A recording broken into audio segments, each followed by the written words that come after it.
Hi, everyone. Welcome to our daily coverage of issues in the Asia Pacific and Europe, Middle East, and Africa regions.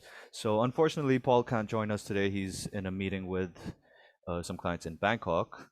So, I'll cover off the Asia Pacific region where we covered 30 developments, including one major development, which was basically anti mining protests in Jakarta, Indonesia yesterday.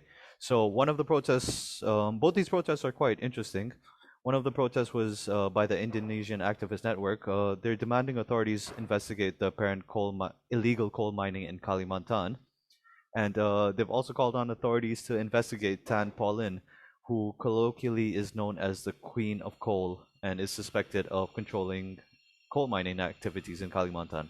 Now, this is especially interesting considering that this comes after President Jokowi last month issued a blanket ban on exports, coal exports. Now, since then, the ban has been eased, but yeah, interesting development. Now, the other protest is by Papuan students, and they were demonstrating against the government's plan to mine the Wabu block, which is in Intan Jaya Regency in Papua. They said the mining plan was a cause of armed conflict between Indonesian forces and the West Papua National Liberation Army in Intan Jaya. Now, Intan Jaya has been a hotspot of violence over the last few years, at the very least, and the conflict over the proposed development over the Wabu block has definitely been an enabler of conflict. So, I guess these protests also show that there has been a recent kind of maybe surge of anti-mining and anti-resource development protests in Indonesia, which will be interesting, you know, um, to a lot of people. So we'll be following that. And if you have any questions, you can reach out to us. Now I'll just quickly run through South Asia, where we covered 12 events today. So tensions between Hindus and Muslims are spreading across Karnataka, um, over a ban of hijabs in schools. So there's been increased security in Bangalore. Meanwhile, in Punjab, authorities recovered explosives and firearms in Gurdaspur. Now, Punjab is a key state in terms of the elections, and security concerns are high. So today was the first day of the phase of the Uttar Pradesh elections, where the ruling party's campaign has been to stoke religious divisions. So it's a volatile security environment, and are there any questions for me at this point? If not, we can move over. Yes, Uday, I have a question. Do you see the unrest spreading in more places in India? Ah, that's a good question, Basil. So already there have been protests in major urban centers such as Mumbai, Kolkata, and Hyderabad. And yeah, my short answer is yes, there is a high potential for this because over the last few years, maybe even longer, politicians, and I'm just going to say this straight, mainly from the ruling Bharatiya Janata Party, have fan flames of intolerance and have sought to divide people.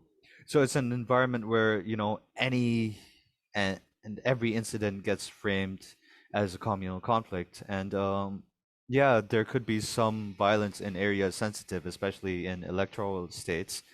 And this kind of violence can occur with little to no notice and it spreads fast. So, yeah, Basil, there definitely is a potential. I hope I've answered your question. If not, you can tell us what's happening in Europe. Yes, for sure, Uday. Thank you. So in the EMEA region, we had today one assessed event and 16 other developments.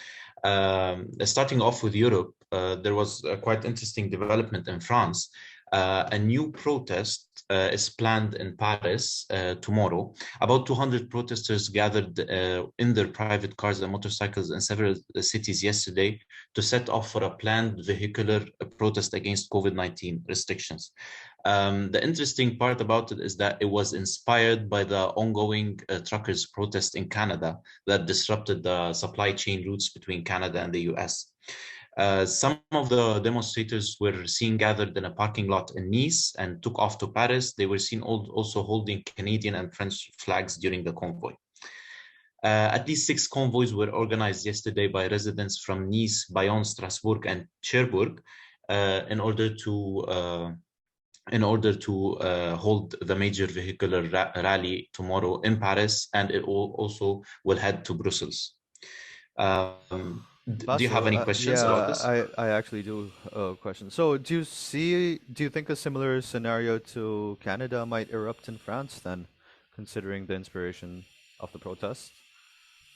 Actually, considering the inspiration, I would say there would be some similarities between the French protests and the Canadian protests. However, I don't see it erupting as violent as what happened in Canada, uh, especially because lately the French government has eased some of the restrictions, while Canada has did not ease those COVID-19 restrictions. So I would say like demonstrations could potentially intensify in France, but I don't think they will reach a similar level of what happened in Canada.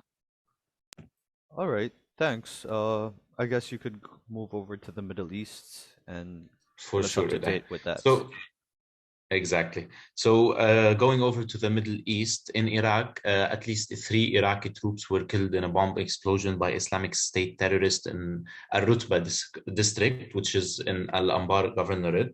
It's quite significant to see Islamic State terrorist attacks often in Iraq again. We're seeing a lot of these attacks concerning bomb explosions, concerning explosive devices and rockets against military checkpoints in Iraq.